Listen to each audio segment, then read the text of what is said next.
l'inverse. Alors elle est à cran, hein. Ça doit faire des années qu'elle en a pas vu. La bave qui décline, oui, calme-toi. Les pectoraux, c'est ça. Ben, sur moi, ça se voyait pas du tout. Et puis l'inscription très discrète, I'm a sex bomb, ben, sur moi, sur la façon dont on me regardait, ça faisait soit un gros I'm a bomb, soit un tout petit I'm a sex. Non, je sais pas. Alors, j'ai décidé de me reprendre en main, j'ai acheté un truc que j'ai vu au téléachat, c'est génial. Tu t'allonges dans ton canapé. Tu te colles des électrodes partout sur le corps. Et là, tu es content. Tu te reçois une décharge électrique toutes les 2 secondes et demie, mais tu es content. Parce que tu sais qu'à la fin de la séance, tu ressembleras au mec qui est sur l'emballage, la tablette de chocolat. 2 semaines et demie, je les ai gardées. Au bout de 2 semaines et demie, j'avais toujours ma tablette de madeleine au chocolat. Et un truc dingue, quand je m'approchais d'une copine pour lui faire la bise, on se prenait un coup de jus. Non, ben un coup de foudre, ça serait trop simple. Oui, c'est bien ces électrodes. Non, ça colle à la peau. Ça colle au poil aussi. Moralité. Maintenant, je me retrouve avec j'ai toujours ma tablette de madeleine au chocolat, je suis une centrale électrique à moi tout seul, et maintenant, je me retrouve avec des gros ronds parfaitement imberbes, séminés sur toute une forêt entière de poils. Bon, nouvelle résolution, faire disparaître ces gros ronds. Direction l'Institut de beauté. La vendeuse m'accueille, elle me pose la question qui tue. Ah, ben vous me dites pas, je suis sûr, vous voulez faire un cadeau à la femme que vous aimez. Il a fallu à peu près 10 minutes pour qu'elle comprenne que je venais pour moi, rien que pour moi. Non, ça serait juste pour une épilation. Ah oui, monsieur, très bien, pas de problème, quelle partie du corps voulez-vous épiler? Les jambes, les demi-jambes, les maillots, les aisselles, dites-moi tout. Non, vous y allez. Non, juste ça, là, vous voyez. Ah oui, monsieur, pas de problème. S'il vous plaît, faites-moi voir l'ampleur des dégâts que j'ai valu le temps dont j'aurais besoin pour vous donner un rendez-vous, s'il vous plaît, merci.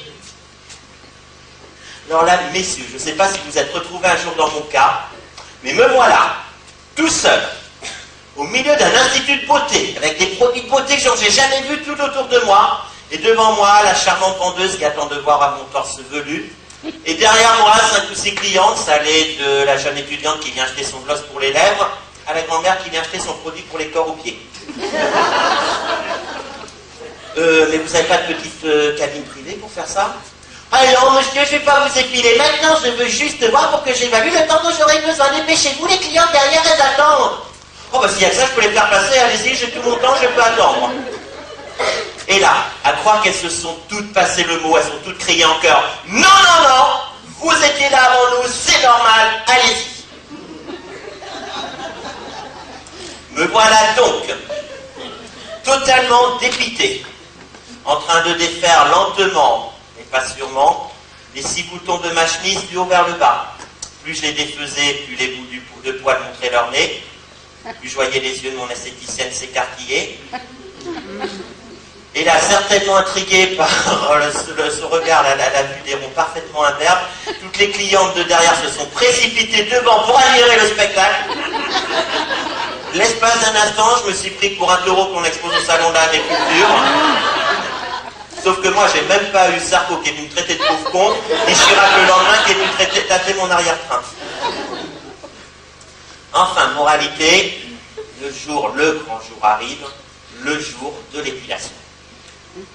Mon esthéticienne, Audrey, m'accueille, me fait allonger sur la table, me fait enlever ma chemise. Audrey, pour vous la situer, c'était une jeune fille blonde, dans une magnifique blouse verte, pâle, très jolie. Alors j'y suis resté 3 heures. Croyez-moi, messieurs, vous en rêvez peut-être 3 heures entre les mains de la charmante et sublime Audrey, mais croyez-moi, c'est long, c'est très long, c'est trop long. Non, je suis tombé sur la plus sadique des bourreaux. Et ça commence par le supplice de la cire.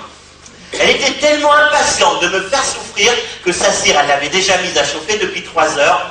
Là, il fallait la voir, comment elle étalait la cire sur mon pauvre petit torse, avec presque autant de plaisir que lorsqu'elle étale son Nutella sur sa tartine le matin. Ensuite, elle prend des bandes de papier qu'elle colle comme ça sur la cire. Elle applique, elle appuie bien, et là, avec son sourire sadique, la bave qui dégouline des lèvres, elle tire un coup sec en me sortant derrière des poils.